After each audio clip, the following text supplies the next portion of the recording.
네, 오늘의 주요 뉴스입니다. 미국 증시가 경기 부양책에 대한 기대감에 힘입어 급등세로 출발했습니다. 2일 다우지수는 258.30포인트 급등한 9,034.69로 마감 2개월 만에 9,000선을 회복했습니다.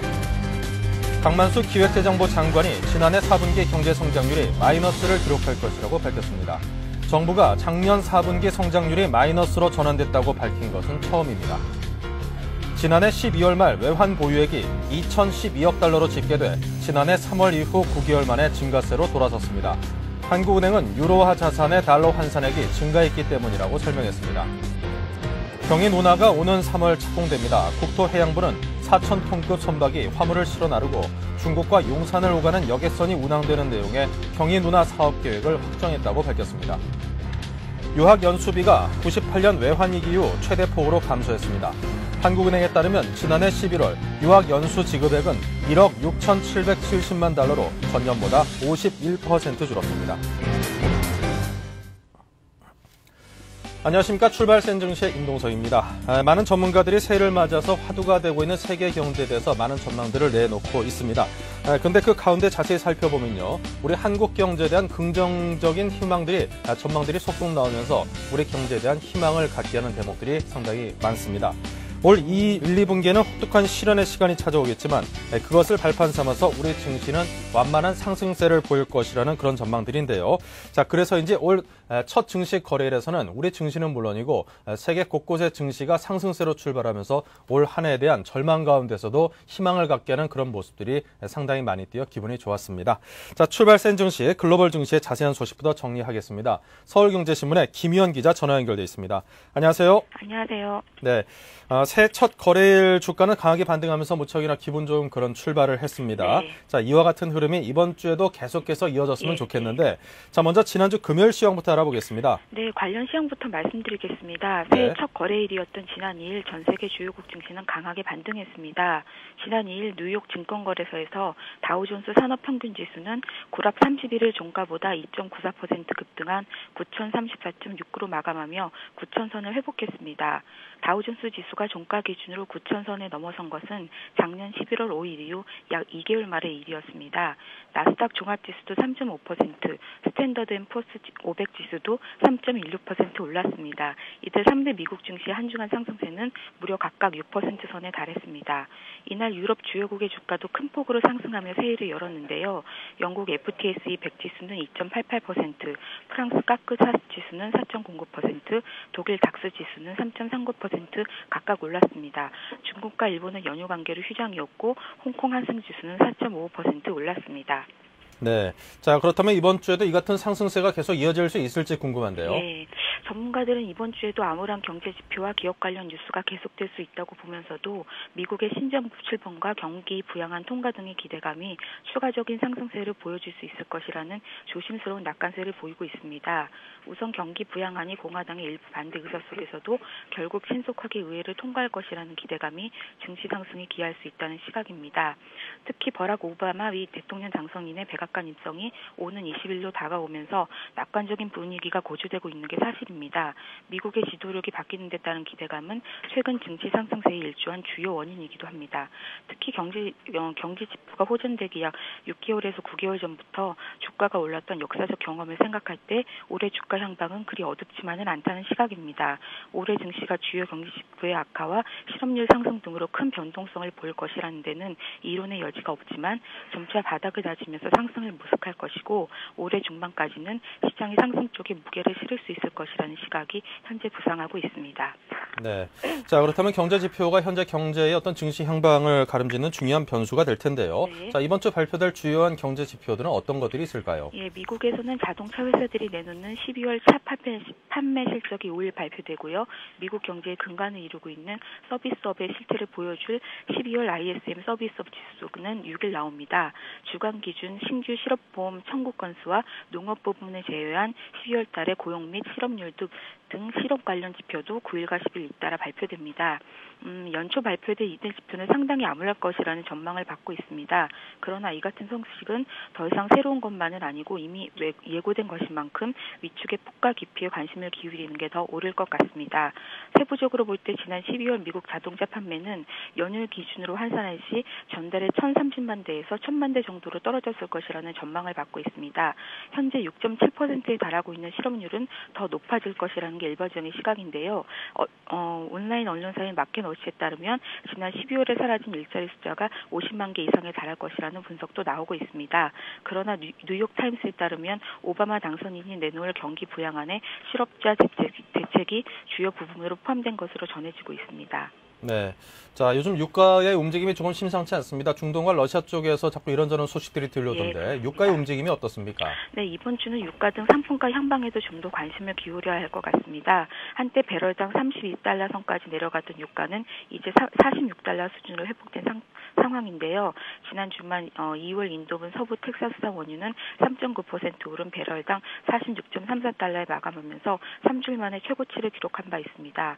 우선 이스라엘이 이틀째 가자 지구에 대한 전문적인 지상전에 돌입한 상황이어서 지상전 상황을 둘러싼 중동의 정세 불안이 유가 불안 요인으로 작용할 수 있을 것 같습니다.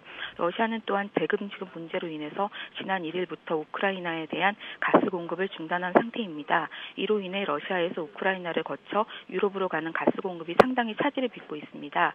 러시아는 유럽 가스 공급량의 4분의 1을 차지하고 있고 그중 80%가 우크라이나를 통해서 연결되기 때문입니다. 유럽연합의 러시아 천연가스 의존도가 높은 만큼 이들 뉴스의 타결 추이 역시 유가 향방에 영향을 줄 것으로 보입니다. 네.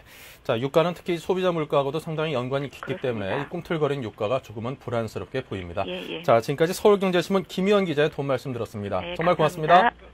네.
네, 보시는 것처럼 전 세계 증시가 상당히 많이 오르던가 내려도 무척 소폭 내리는데 그치면서 좋은 모습을 보였습니다. 자, 투자 전략을 잘 잡아나가는 게 중요할 텐데요. 자, 이트레이드 증권 투자전략부 남인영 과장 모시고 자세한 말씀 청해 듣겠습니다.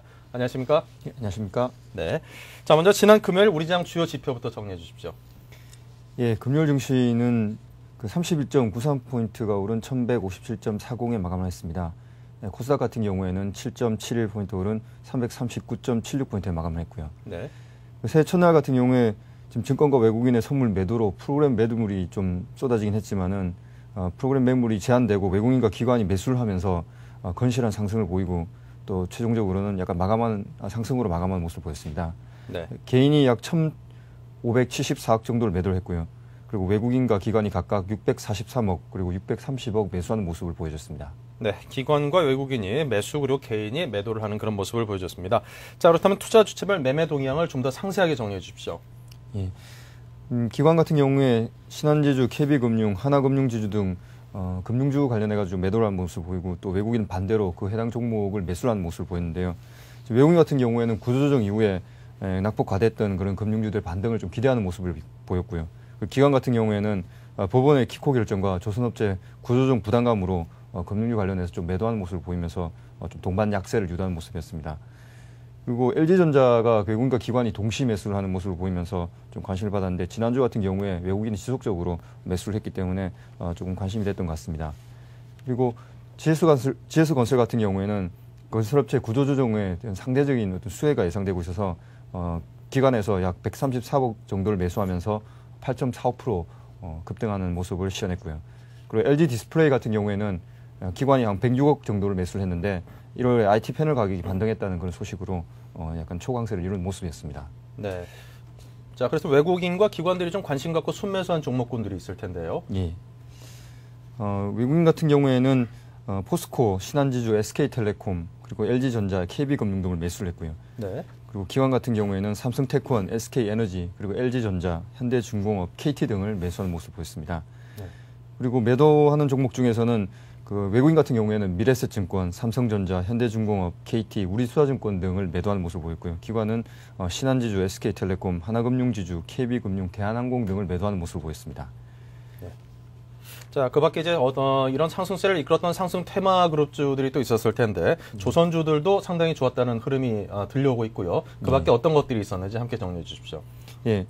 키코 관련해가지고 법원의 통화옵션 상품 계약이 일부 효력 정지됐다는 그런 판결 소식으로 키코 가입 기업들의 그 손실이 좀 제한될 것이다 하는 기대감으로 좀 급등세를 시현했습니다. 네. 예, DSLCD, JVM, 태산LCD, 사라콤 등등이 상한가를 보이는 모습을 보였고요. 그리고 조선주 관련해가지고는 중소형 조선사들의 구조조정 본격화 소식이 들리고 또 셀그룹이 발주 예정인 약 7조 원 정도의 LNG선에 대한 그런 수주 기대감 등으로 대형 조선사 위주로 그 선별 강세를 보이는 모습을 보였습니다. 종목을 살펴보게 되면 대우조선해양, 삼성중공업 등이 상한가를 기록하는 모습을 보였고요. 현대중공업이 약 7.27%, 한진중공업이 약 7.34% 급등을 시현했습니다. 네. 이 조선 쪽과 건설 쪽에서 중소형 조선사 그리고 상대적으로 열악한 환경에 놓여 있는 건설사들에 대한 구조 조정에 이제 반사 이익에 대한 수혜 기대감으로 상당히 우량한 또 대형 조선주와 그리고 건설주들이 상당히 상승세를 이끄는 그런 모습을 보였습니다. 자, 그렇다면 금요일은 2009년 우리 장이 첫 출발하는 그런 날이었는데요. 전체적인 흐름이 어땠었습니까? 예. 뭐 평소보다 1시간 정도 늦게 개장을 했습니다. 네. 그리고 미국 시장이 이틀째 상승하면서 2018년 시장을 마감함으로 인해서 우리 시장도 등락 이후에 결국 상승으로 마감한 모습을 보여줬는데요. 상승 업종이 전체적으로 좀 우수한 모습을 보인 가운데 증권, 운수장비, 의료정밀, 건설업종 등이 오름세를 보였고요. 그리고 섬유유복, 종이목재, 음식료 업종들이 내림세의 모습을 보였습니다. 대우조선해양의 인수 분산 가능성과 글로벌 경쟁업체의 도산 가능성 등으로 인해서 하나빈, 하나석화가 나란히 상한가를 모습하는 것도 눈길을 끌었고요. 수급별로 보게 되면은 이제 고객예탁금이 열흘째 한 2조 정도 감소하는 모습을 보이고 있습니다. 이것은 최근에 증시 회복세 그 개인들이 물량을 좀 내놓고 있는 모습인데요. 차익 실현과 더불어서 추후에 외국인이 매수세가 좀 약해질 경우에 동반적으로 수급에 좀 영향을 미칠까 좀 우려되는 부분도 있습니다. 그리고 최근에 정부 구조 조정안이 좀 구체적으로 발표가 되면서 관련해가지고 건설업종과 조선업종이 많은 관심을 받는 모습을 보였는데요. 상반기에는 계속해서 그 구조조정이 좀 이슈가 될 것으로 보여서 시장에 지속적인 관심을 받을 것으로 보입니다. 그리고 하반기로 넘어갈수록 이제 경기 회복 기대감이 펼쳐질 것이라는 그런 그 기대감 때문에 중국 관련주 그리고 경기 민감주도 많은 관심을 받는 모습을 보였습니다. 그리고 테마별로는 뭐 키코, 조선기자재, 우주개발, 탄소나노튜브, IPTV 그리고 ALD 관련된 주들이 많은 관심을 받았습니다. 네. 또한 그 기술적으로 좀 보게 되면은 지금 20일 평균과 60일 평균의 그 중기 골든 크로스가 나타나는 모습을 보고 있습니다. 그 앞으로 그 중장기의 어떤 추세를 좀 확인하는 긍정적인 모습이라고 볼 수 있는데요. 또 더불어 가지고 지금 그 한국판 워룸 그 비상경제대책위원회가 만들어졌다는 소식도 들리면서 네. 앞으로 그 구조조정에 좀 탄력을 받겠다라는 그런 그 호재가 같이 들리는 모습입니다. 네. 자, 2009년 첫 거래일은 지난주 이제 금요일 날 시작을 했습니다. 하지만 이제 본격적인 출발이라고 하면 이제 오늘부터가 이제 어떤 본격적인 출발일 텐데, 자, 우리 장의 흐름이 어떨 것으로 전망을 했습니까? 예. 지금 새해 경기 회복 기대감이 좀 많이 팽배한 모습입니다. 미국도 지금 3대 지수가 약 3% 정도 많이 올라간 모습인데요. 지금 우리 장도 그 영향을 받아서 일단 출발은 좀 긍정적일 것으로 예상은 되고 있습니다. 지금 기술적으로 보게 되면은 거래량이 좀 지속적으로 증가를 하면서 지수 60일 이평선의 하향 이탈만 일어나지 않는다면은 121선에 대한 추가 재차 그 공략 가능성도 높아 보이는 상황입니다. 지금 그동안 매도에 치중해왔던 외국인들이 지난해 12월 이후로 매수로 약간 돌아선 모습입니다. 시장 수급에 긍정적 역할을 계속 해줄 것으로 좀 기대가 되고 있는데요. 지금 옵션 만기일이 지금 이번 주에 남아 있습니다. 그래서 주 후반 이후로는 어떤 영향을 미칠지 외국인의 그 매수 강도가 좀 중요해 보이는 부분입니다. 그리고 지금 한국은행이 한 0.5% 정도 금리 인하를 할 것이라는 지금 기대감이 있는데요. 지금 이것과 더불어 가지고 지금 10월부터 매매 공방이 이어져온 그런 1,200선에 대한 공략 여부, 지금 단기적으로는 한번 공략을 해볼 것이다라는 기대감이 좀 있습니다. 하지만 중기적으로는 그 박스권을 돌파하기에는 조금 힘들다. 그렇기 때문에 그 추가적인 상승이 이루어졌을 경우에는 재차 또 반락할 수 있다라는 그런 점도 유의를 하셔야 될 것 같고요. 지금 금리 인하가 수혜가 예상되는 그런 금융 관련해 가지고 뭐 증권, 은행, 보험 등에 대한 그런 관심도 좀 이어질 것으로 보이고 또 구조조정에 대한 그 수혜가 예상되는 건설주도 좀 기대가 되는 모습입니다. 그리고 주중반 이후에 그 유가가 지금 한 40달러 정도 안착을 한 모습입니다. 추가적으로 뭐 20달러까지 하락한다는 설도 있었지만은 지금 현재 그 추가적인 하락은 좀 힘들어 보이는 모습입니다. 그렇기 때문에 유가 관련해 가지고 유가가 재차 반등했을 경우에 어떤 종목에 관심을 가질지에 대한 부분도 좀 체크하시기 바랍니다. 네. 자, 그렇다면 오늘의 전략 포인트를 어떤 방향으로 잡고 나가는 게 가장 좋을까요? 예. 먼저 뭐 새해 회복에 대한 그 경기 기대감 계속적으로 좀 영향을 미칠지가 그 시장의 중심에 있는 것 같고요. 네. 그 기술적으로 지금 20일 평균, 60일 평균이 있는 1120선에 대해서 좀 지지를 계속 해줄 것인지가 많이 관심이 됩니다. 그 지지 여부에 따라서 상방향으로 반등의 모습이 좀 더 명확해질 것 같고요. 그리고 지난 10월 이후부터 그 매매 공방이 계속 이루어진 1200선 올랐을지 일단 단기적으로는 좀 기대가 되는 모습이고요. 그리고 금리나 수혜주, 그리고 고유가 관련된 주, 그리고 구조조정 관련된 주식들이 좀 영향을 받을 것으로 보입니다. 네. 자, 그렇다면 이런 장에서 이제 관심 가질 만한 기업들에 관한 소개를 해 주십시오. 예. 한국전력, 그리고 SK가스, LG텔레콤, KH바텍, 그리고 인프라웨어를 가져왔는데요. 네. 그중에서 먼저 한국전력을 말씀드리겠습니다. 예. 2008년 실적 악화가 주 요인이었던 그런 유가와 석탄 가격의 그 하향 안정화로 인해서 지금 연료비 부담이 많이 상쇄된 모습입니다. 그리고 경기 침체로 인해서 전력 판매량이 감소는 하고 있지만은 지금 전기요금 인상을 통해서 영업 흑자가 예상되고 있고요. 그리고 연료비 연동제에 대한 기대감으로 단기 주가 상승이 이루어지긴 했지만은 지금 현재 주가 같은 경우에는 아직도 2005년 그 주가 수준에 머무르고 있는 수준입니다. 그렇기 때문에 많은 관심을 받을 것으로 좀 생각이 되고 있습니다. 네. 가격 관련해가 말씀드리면은 지금 전임 종가 관련된 그 3만 원 정도에서 매수가를 제시하고요. 그리고 전고점 부분인 34,000원 부분에서 목표가를 한번 잡아보겠습니다. 그리고 29,000원, 전주에 저점을 형성했던 29,000원이 이탈될 경우에는 손절을 하시라고 말씀드립니다. 네, 자 이렇게 해서 한국전력 매수가 3만 원, 목표가 34,000원 등등 가격대에 관한 정리까지 들어봤습니다. 자, 다음으로는 요즘 들어서 아무래도 에너지 관련 주들에 대한 관심도 좀 가져봐야 될 텐데 예. SK가스는 어떻습니까? 예, SK가스 같은 경우에는 환율 급등으로 인해서 판매 가격이 좀 상승했습니다. 그래서 2008년에 영업이익이 사상 최대치를 기록할 그런 전망인데요. 네. 지금 업계 내에서는 좀 과점적인 위치를 보유하고 있기 때문에 국제 LPG 가격 상승과 LPG 차량 증가 등으로 인해서 판매량이 계속 확대할 것으로 예상되고 있습니다. 네. 또 특히 전년 동기 대비해 가지고도 외형 성장이 많이 예상되고 있고요. 그리고 대규모 시설 투자가 지금 큰 자금 소요가 대규모 시설 투자가 이루어졌는데요. 거기에 따라서 큰 자금 소요는 없을 것으로 지금 보고 있습니다. 그렇기 때문에 그 안정적인 영업 흐름을 계속 이어나갈 것으로 보이고 자금 잉여도 계속 확대될 것으로 보이고 있습니다. 가격별로 살펴보게 되면은 전 종가 부근인 한 47,000원 정도에서 매수가를 제시해 보고요. 그리고 20주선에 저항이 예상되고 있는 약 54,000원 부근의 목표가를 한번 제시해 봅니다. 그리고 21선이 있는 46,000원 정도가 지지해 준다면은 좀 기대할 수가 있는데 그 가격을 이탈할 경우에는 손절도 생각해 보셔야 될 것 같습니다. 네. 자, SK가스에 관한 설명을 들어봤는데요. 요즘 아무래도 이제 유가가 좀 하락을 하고 있어서 기름값의 부담이 그 전만큼 높지는 않다고는 합니다만, 아직까지도 이제 기름값이 지금 어떤 그 경기 상황에 비교해 보면은 좀 부담스러운 부분은 사실이고, 연초 들어서 유류세 인하 조치가 이제 끝나면서 기름값은 올라가는 반면에 그 LPG 값은 상당 부분 300원 넘게 떨어졌다는 그런 소식도 들려오고 있거든요. 그렇다면 이제 LPG 승용차에 대한 그 아무래도 선호도가 그 전보다도 높아질 될 것이고 또 LPG 경차도 앞으로 좀 허용할 것이다라는 그런 정책의 방향도 잡혀 있는 것이고 보면 앞으로 LPG를 사용하는 그런 차들이 많이 늘어난다라고 가정을 한다면 SK가스 같은 이런 가스 회사들에 대해서도 어떤 호재로 작용할 수도 있지 않을까요? 예. 지금 좋은 지적해 주셨는데요. 예. LPG 관련해 가지고 지금 그 SK가스 이외에도 지금 한국가스공사 저번 주에 제가 한번 언급을 드렸고요. 네. 한국가스공사도 관심을 가질 만하고요. 그리고 LPG 그 이제 가격에 대해서 좀 긍정적인 영향이 있기 때문에 관련주들 한번 확인해 보셔야 될 것 같고 또 좀 전에 말씀드렸지만은 지금 유가가 추가적인 이제 하락은 좀 힘들어 보입니다. 지금 중동이 그 오펙의 이제 뭐 감산 합의가 이루어지고 나면은 계속해서 유가가 올라갈 것이라는 기대감도 있고 또 반면에 그 러시아라든지 브라질 같은 오펙 비가입국들은 또 지금 현재 그 경제 상황이 안 좋기 때문에 네. 유가를 많이 지금 그 떨어뜨리더라도 많은 그 증산을 할 것으로 예상되고 있습니다. 네. 하지만 그 전반적으로는 하반기 경기 기대감이 살아나면서 아마 그 조금 미리 투기적인 수요도 들어갈 수 있고 또 유가에 대한 그런 부분들도 많이 떨어졌다는 그런 기대감들이 많이 시장에 있는 것으로 보여서 관련주들이 계속 그 주목을 받을 것으로 보입니다. 네.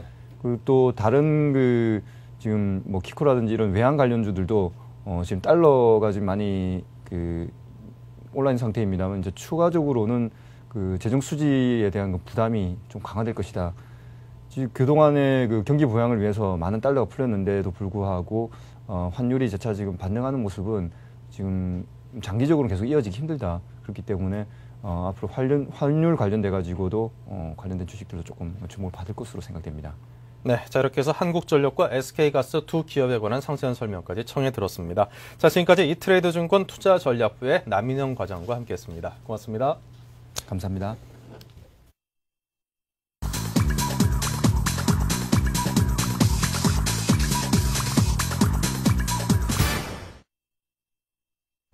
네, 오늘 월요일입니다. 한 주 시작하는 그런 월요일이고 2009년 들어서 첫 번째 월요일인데요. 지금 현재 시간 8시 57분 30초를 향해 가고 있는 지금 현재 동시효과 상황을 살펴보겠습니다. 먼저 거래소부터 가보겠습니다. 네, 지금 보시는 것처럼 거의 모든 종목들이 지금 상승세를 보이고 있습니다. 딱 눈에 띄는 것이 KB금융의 7.67%의 무척이나 큰 폭의 상승세가 눈에 띄고요. 그 못지않게 신한지주의 4%가 넘는 상승세, 오늘 은행주들의 움직임이 상당히 좋습니다. 그 밖에도 오늘 중소형 그 조선사들에 대한 구조조정에 대한 기대감으로 중공업, 특히 조선주들에 관한 그 움직임이 지난주 금요일 날에도 상당히 좋았었는데요. 현대중공업이 오늘도 역시 4.67%의 상승세를 시현하고 있습니다. 조금 전 기업에 대한 추천을 받았던 한국전력도 4.48% 상승, 포스코와 삼성전자도 2에서 4%대 상승을 보이고 있습니다. 자, 그리고 내수주인 신세계도 현재 3%가 넘는 상승을 보이고 있고요. 자, 그 밖에 다른 종목들도 SK에너지, S-오일 등등 강보합세를 보이고 있습니다. 두산중공업 2%, 그 밖에 삼성중공업 역시 조선주의 상승을 이끌면서 4%가 넘는 상승이고요. 우리금융 역시 은행주의 오늘 상승세에 함께 힘입어 4%가 넘게 상승하고 있습니다. 자, 그 밖에 동양제철화학과 현대상선은 홀로 현재 마이너스세를 보이고 있습니다.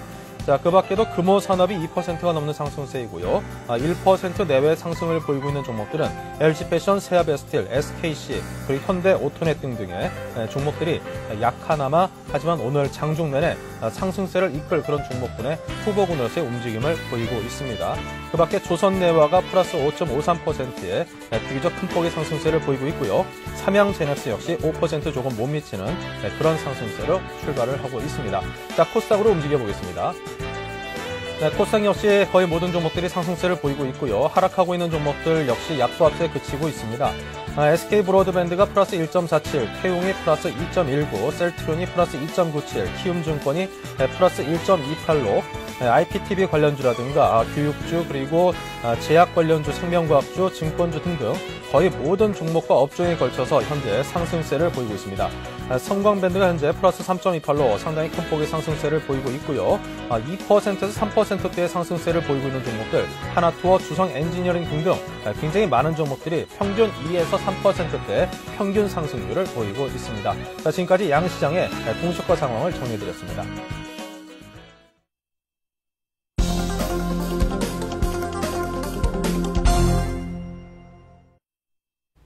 네, 동시효과 상황에서 거의 모든 종목들과 업종들이 상승세를 보이면서 우리 오늘 장의 그 에너지가 상당하다, 폭발적인 상승세를 한번 기대해 볼 만하다, 이렇게 정리를 해볼 수 있겠는데요. 자, 개정시효과를 중심으로 다시 한번 간략히 보겠습니다. 네, 동시효과 때 상승세를 여전히 꾸준히 유지를 하고 있습니다. 현재 삼성전자, 포스코, 한국전력, SK텔레콤 등 한국을 대표하는 대표적인 기업들이 모두 1에서 3%대 상승을 보이고 있고요. 특히나 KB금융과 신한지주 등 6%와 3%대 후반의 상승세를 보이는 금융주의 움직임이 상당히 눈에 띕니다. 자동차 관련주인 3.96% 상승하고 있는 현대차와 LG디스플레이, LG 등등 지주회사와 IT 관련주들도 오늘 움직임이 상당히 강합니다. 우리금융도 KB금융지주 못지않게 5%대 상승을 보이고 있고요. 그 밖에 대우조선해양이 4.82%의 상승, 강원랜드, 미래에셋증권, GS건설, 그리고 기업은행 등등 골고루 업종 전반에 걸쳐서 2%대 상승세를 보이고 있습니다. 자, 코스닥으로 가보겠습니다. SK브로드밴드의 1.3% 상승, 태웅의 플러스 2%, 메가스터디 플러스 1%, 셀트리온 플러스 2.5% 등등 역시 거래소와 마찬가지로 상당히 많은 종목들이 1에서 2%대 상승세를 보이고 있습니다.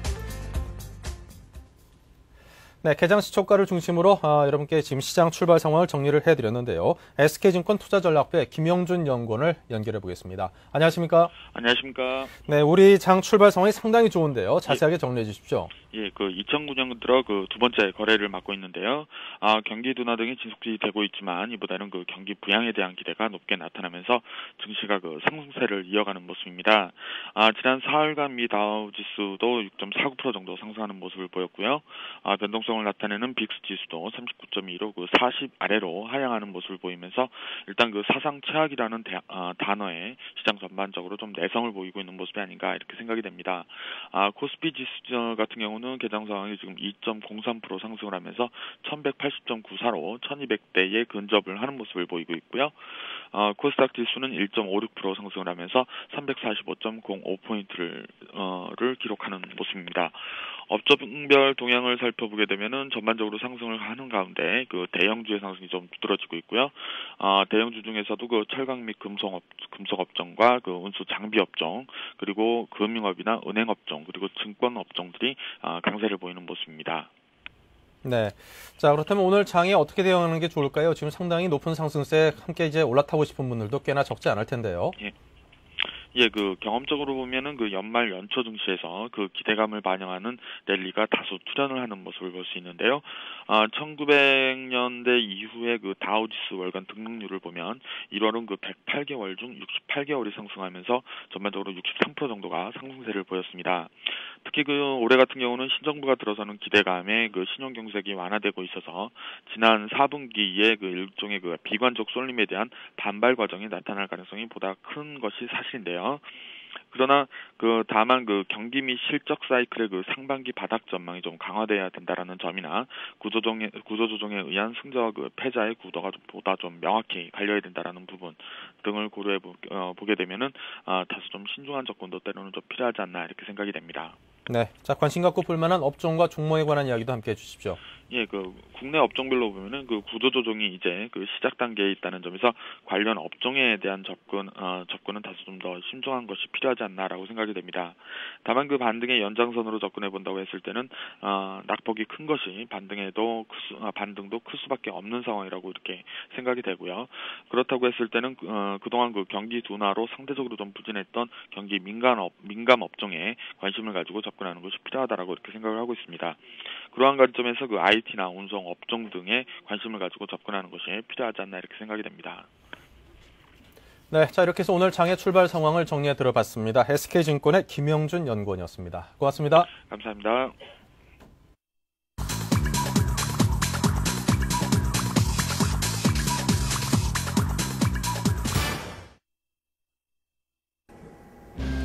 안녕하십니까. 1월 5일 오늘의 서울경제 주요 뉴스 브리핑입니다. 국민 10명 중 8명은 감원보다는 근로자 임금을 줄이는 식의 일자리 나누기를 원하는 것으로 나타났습니다. 서울경제신문이 한국리서치와 공동으로 실시한 설문조사에서 응답자의 81.7%가 일자리 나누기에 찬성한다고 답했습니다. 월급이 줄더라도 구조조정만큼은 피해야 한다는 뜻입니다. 다음 달부터 금융결제원 전상망으로 기업의 어흠 발행 정보를 확인할 수 있게 됩니다. 은행권은 다음 달 2일부터 기업이 1,000만 원 이상의 어음을 발행할 때 이를 반드시 공시하도록 했습니다. 기업의 고의부도에 따른 피해를 최소화할 수 있을 것으로 기대됩니다. 세계적 석학인 폴 케네디 교수는 인도, 중국, 독일이 다른 여타 국가들에 비해 상대적으로 약진하면서 올해의 승자가 될 것이라고 관측했습니다. 하지만 한국, 일본, 대만 같은 수출 강국들은 고전을 면치 못할 것이며 러시아, 이란 등 원자재 수출 국가도 부진할 것이라고 전망했습니다. 한국은행이 또 큰 폭의 금리 인하 가능성을 내비쳤습니다. 금융통화위원회는 최근 경기 상황이 더욱 악화될 가능성에 적극 대처하겠다고 밝혔습니다. 시장에서 현재 3.0%인 기준금리가 순차적인 인하를 거쳐 2.0% 안팎까지 떨어질 가능성이 높다고 내다봤습니다. 보험계약의 취소 가능 기간이 늘어납니다.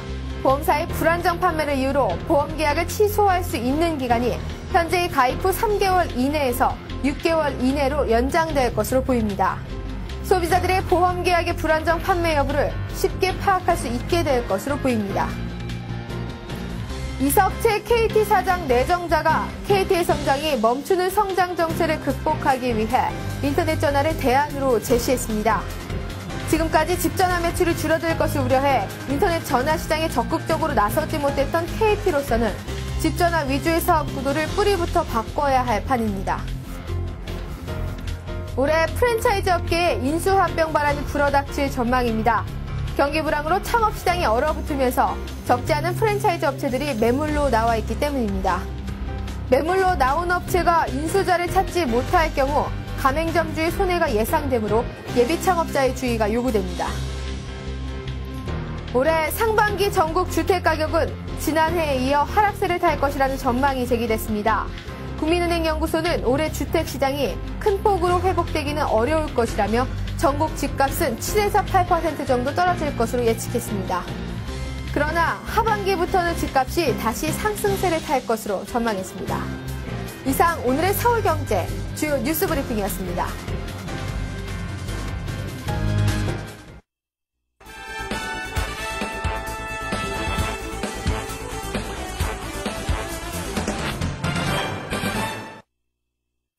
네, 계속해서 뉴스 따라잡기의 서울경제신문의 이병관 기자와 함께 이야기 나누겠습니다. 안녕하십니까? 네, 안녕하세요. 네. 자, 올해 극심한 경기 침체가 예상이 되고 있습니다. 많은 분들이 자신의 일자리라든가 실질적인 어떤 소득이 감소하지 않을까라는 그런 염려를 많이 하고 있는데, 그래도 우리 국민들의 상당수는 그 자신들의 임금이 좀 줄어들더라도 일자리를 좀 서로 나누는 것이 더 옳다라고 생각하는 것으로 나타났다고요. 네, 그렇습니다. 그 서울경제가 리서치 회사와 공동으로 전국 성인 남녀 1,000명을 전화 면접 조사를 했습니다. 네. 그랬더니 일자리 나누기 찬성, 임금을 좀 줄이거나 해서라도 일자리 나누기를 해야 된다는 게 81.7%로 나타나고 반대는 9.3%에 그쳤습니다. 네. 그리고 좀 정년을 늘리더라도 정년 이후에는 임금이 오히려 줄더라도 줄이는 임금 피크제라는 제도가 있는데요. 네. 임금 피크제를 찬성을 도입해서라도 일자리를 계속해서 늘려야 된다는 게 73.9%고 반대는 15.8%가 그쳤습니다. 그리고 여기서 좀 재밌는 것은 학력이 낮고 연령이 높을수록 찬성하는 이 임금 피크제나 일자리 나누는 게 찬성하는 비율이 높았습니다. 이것은 아무래도 30대나 40대, 50대로 갈수록 가족을 부양하는 데는 어떤 부담감이 있고 그렇기 때문에 고용 유지에 굉장히 높은 관심을 보여줬습니다. 그리고 응답자의 54.3%는 이미 해고 공포를 느끼고 있는 것으로 응답했고요.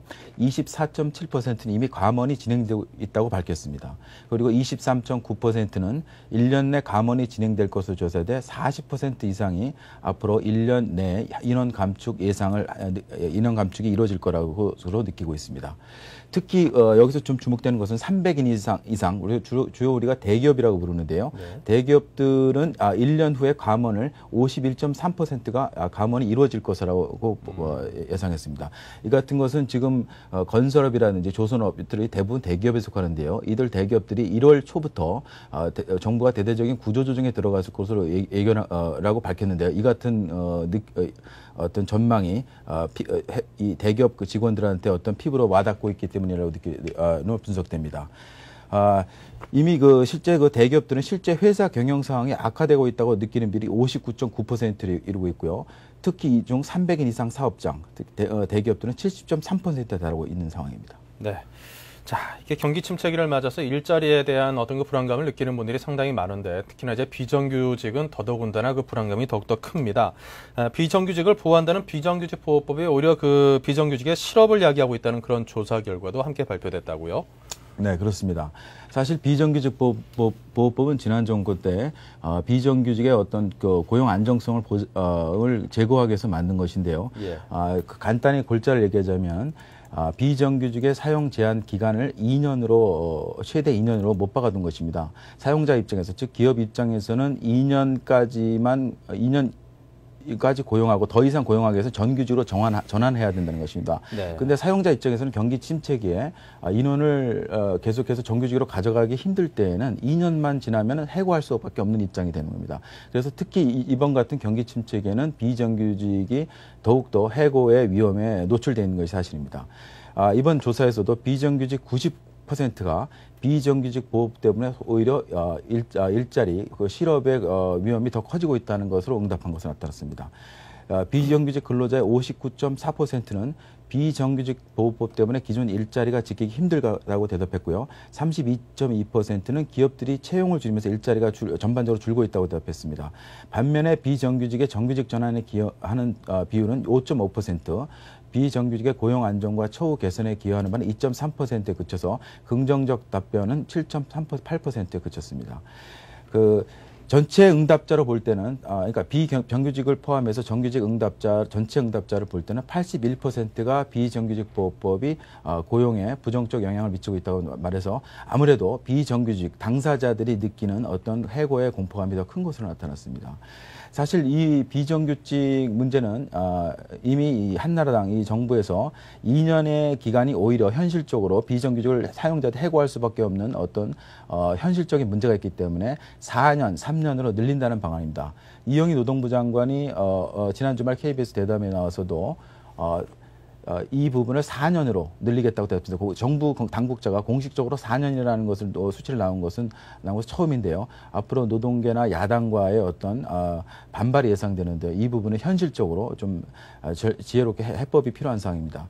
비정규직 보호법이라는 어떤 비정규직 보호에 대한 보호법의 당위성과 현실에서는 오히려 그것을 해고를 더 부추긴다는 어떤 현실 논사에서 어떻게 정부가 풀어내야 할지 참 힘든 상황입니다. 네, 이 보호법이 그 보호 쪽으로 더 작용을 하느냐, 아니면 오히려 더 반대쪽으로 칼날이 돼서 작용을 하느냐는 아무래도 현장에 계시는 분들이 느끼는 게 가장 더 정확하지 않을까 싶고요. 빨리 적합한 가장 좋은 선을 찾았으면 좋겠습니다.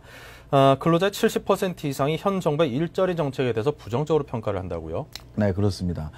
사실 어떤 정권이 들어섰더라도 경기 침체에 실업이 늘어나고 전부 일자리가 줄어드는 것은 당연지사인데요. 지금 전체 응답자 1000명 중에 네. 일자리 정책에서 전혀 못한다, 어떤 노동 정책이 전혀 실효성이 없다라고 대답한 사람이 25.7%, 별로 못한다고 대답한 사람이 52.6%로 80% 가까이가 노동 정책에 전 정부의 노동 정책에 대해서 부정적 평가를 내렸습니다. 네. 매우 잘한다는 사람은 2.2%, 대체로 잘한다는 응답은 15.9%에 그쳤습니다. 이 같은 정부가 강력하게 일자리 창출하겠다고 외치고 있음에도 불구하고 이 같은 저조한 성적이 나온 것은 사실 어떤 실질적인 어떤 노동 정책에 대한 평가도 있었겠지만 이미지에 대한 차원도 있었다고 생각합니다.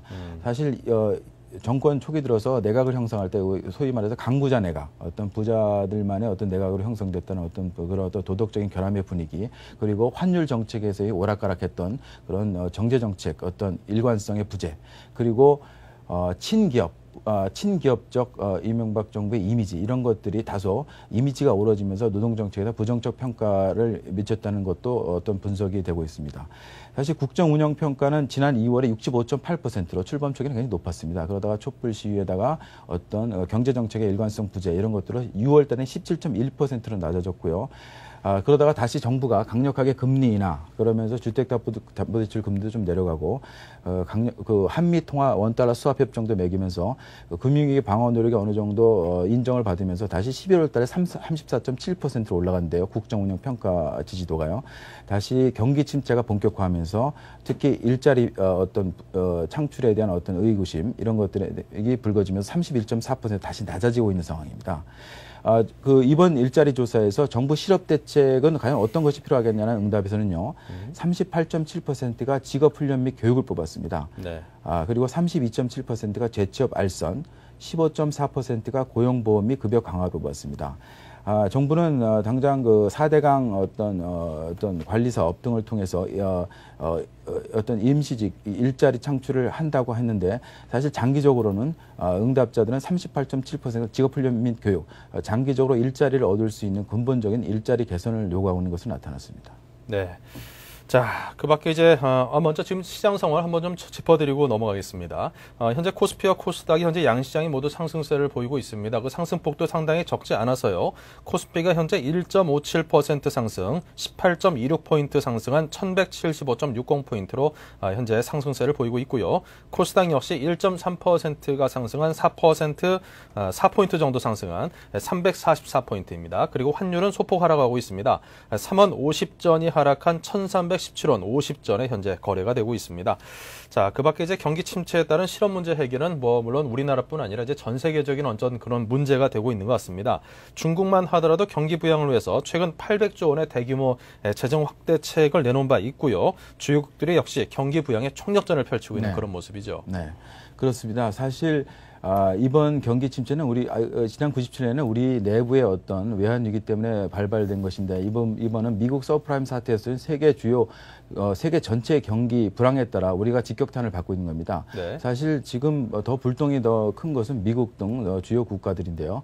중국도 지금 굉장히 그 생산과 어떤 소비 이런 것들이 급격히 하강하고 있습니다. 그래서 중국이 지난해 말에 자동차 철강, 주요 산업인 자동차 철강에 대한 어떤 대폭적인 재정 확대책, 800조 원의 재정 확대책을 내놨는데요. 올 들어서 다시 한번 정확히 어떤 부양의 내용은 밝히지 않았습니다만 올 들어서 10대 부양 조치, 강력한 10대 부양 조치를 내놓겠다고 원자버 경제부총리가 밝혔습니다. 네. 전문가들은 내용을 어떤 내용이 이룰지 전망을 하고 있는데요. 철강 자동차 외에 가전 등 중국의 주요 경기 섹터에 대한 강력한 보조금 지원, 그 금융권의 강력한 유동성 지원, 은행 대출 확대 등이 발표가 될 것으로 조만간 보고 있습니다. 사실 중국은 지난해 두 자릿수 이상에 가까운 성장을 계속해서 했는데요. 지난해 4분기 성장률이 5.5%로 떨어졌습니다. 급격히 떨어진 것입니다. 네. 올해 8% 성장 목표라고 있지만 세계 경기가 올해 상반기에 주요 경기가 마이너스로 미국이나 일본이 마이너스, 유럽도 마이너스로 성장 예상되고 그렇다면 중국에 대한 중국도 대외 수출에 급감할 수 없기 때문에 8% 성장을 달성하기에는 힘들 것이라는 것입니다. 이에 맞서서 중국 정부가 수요 진작책으로 강력한 경기 부양책을 내놓고 있습니다. 그리고 미국은 당장 버락 오바마 미국 당선자가 2차 대전 이후 최악의 상황이다라고 미국 경제를 진단하고 야당 주요 지도를 만나서 5일 현지 시간입니다. 5일 날 8천억 달러 안팎의 경기 부양책에 대해서 야당 협조를 구할 예정입니다. 그리고 유럽 중앙은행도 오는 15일에 기준금리를 2.50%에서 2%로 인하할 것인데요. 이 같은 일본도 지금 일본과 미국은 사실 금리 카드가 소진 상태입니다. 네. 거의 0%에 가까운 금리이기 때문에 이미 금리 인하 카드는 쓸 수가 없는 상황이 됐고요. 결국은 돈을 찍어서 뿌려야 되는 상황입니다. 일부 전문가들은 헬리콥터를 타고 전국에 달러나 엔화를 뿌리는 상황이다. 특히 달러를 뿌리는 상황이라고 어떤 비유적 표현을 했는데요. 일본은 이미 금리 카드가 바닥났기 때문에 미국과 마찬가지입니다. 직접 기업의 CP를 매입하는 것도 고려하고 있는 상황입니다. 네. 자, 그리고 이제 어음거래 투명성을 위해서 기업이 어음을 발행할 때 그 사실을 금융결정에 공시를 해야 한다고 하는데 그동안 악의적인 어음 발행 사기 사건이 적지 않았었는데 이것을 차단하는 그런 효과도 기대가 된다고 합니다. 어음제도 개선 내용도 한번 알아보죠. 사실 어음은 보통 부도나 결제가 됐을 때만 금융결제는 공시가 돼서 기업들이 알 수 있습니다. 그렇기 때문에 그동안은 어음을 발행을 해도 이것이 진짜 어음인지 아니면 위조된 어음인지 그리고 이 발행한 기업의 신용도가 얼마나 되는지 네. 수취인의 입장에서 전혀 알 길이 없었습니다. 그러다 보니까 어떤 부도덕한 기업들이 부도를 내기 직전에 어음을 대량으로 발행하고 유통시킨 다음에 잠적하는 경우가 비일비재했거든요. 그래서 이러한 폐단을 없애기 위해서 어음을 발행할 때 은행의 신용도를 이제 거쳐야 돼요. 은행이 신용도 조사에 나서야 되고요. 그 신용도 조사와 함께 어음 발행, 신용이 좀 불안하다고 했을 때는 어음 발행을 은행에 제한하고요. 어음 발행이 이루어지더라도 어음 발행의 어떤 기업의 신용도와 함께 발행 내역 등이 금융결제원에 그대로 공시가 됩니다. 네. 그래서 어음을 받은 수취인 입장에서는 바로 금융결제원의 인터넷 사이트에 접속을, 은행이나 금융결제 인터넷 사이트에 접속해서 은행 이 어음이 진짜 어음인지 그리고 이 발행 기업의 신용도가 어떤지를 바로 알 수가 있습니다. 그래서 사전에 어떤 부도 어음에 대한 어떤 가능성이라든지 어떤 안정성을 제고할 수 있는 것입니다. 사실 어음이라는 거는 A기업이 받았다가 물품 대금으로 B기업에 주고 B기업은 다시 또 C기업에 주고 D기업에 주고 이게 여러 차례, 네다섯 차례 옮기기 때문에 한 발행기업이 부도가 났을 때 이 네다섯 차례가 연쇄적인 어떤 경제적 재무적 영향을 미치고요. 연쇄 부도가 일어나는 경우가 많습니다. 이번 경우에 이런 폐해가 상당 부분 줄어들 것으로 보입니다. 아직까지 어음이 이런 폐해가 있기 때문에 상당 부분 어음을 줄이는 경향이 있고요. 대기업도 어음 결제가 현금 결제를 많이 이제 정부가 유도하고 그래서 이제 어음이 결제 비중이 줄어들고 있지만 여전히 아직 어음이 대단한 규모로 거래되고 있습니다. 한 달에만 170조 원이 결제되는 큰 시장입니다. 예. 앞으로 많은 어떤 시장의 투명성이 제고될 것으로 보입니다. 네, 지난번 IMF 경제 위기 때도 이 어음 때문에 그 중소기업들, 특히 영세한 기업들은 상당히 많이 곤욕스러운 경우를 겪는 걸 많이 봤는데요. 자, 이번에 제도가 좀 획기적으로 많이 개선돼서 이번 경제 위기 때 또다시 그런 일이 반복되는 일은 없었으면 좋겠습니다. 자, 지금까지 뉴스 따라잡기 이병관 기자와 함께했습니다. 고맙습니다. 네, 감사합니다.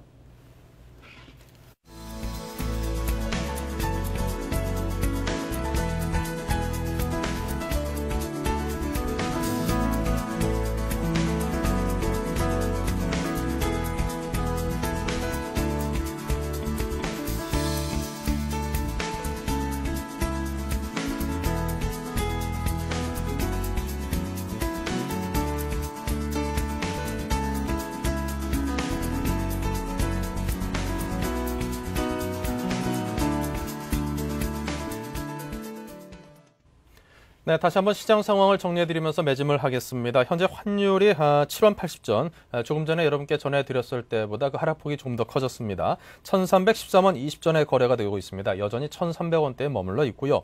코스닥이 현재 1.16% 상승한 343포인트, 그리고 코스피가 1.63% 상승한 20포인트 가까이 상승을 했습니다. 1176포인트로 1200선의 돌파에 대한 시험대 이제 다시 드는 게 아닌가 하는 그런 생각이 듭니다. 그 지난주 금요일날 첫 출발일에서도 상당히 좋은 모습을 보였고요. 이제 본격적인 출발을 오늘부터 시작을 한다고 했을 때 어떤 연초 랠리가 과연 있을 수 있을까 하는 그런 기대감을 갖게 하는 오늘 장의 출발 상황입니다. 하지만 이런 장의 단기적인 어떤 상승 흐름에 너무 이렇게 휘둘리지 마시고요.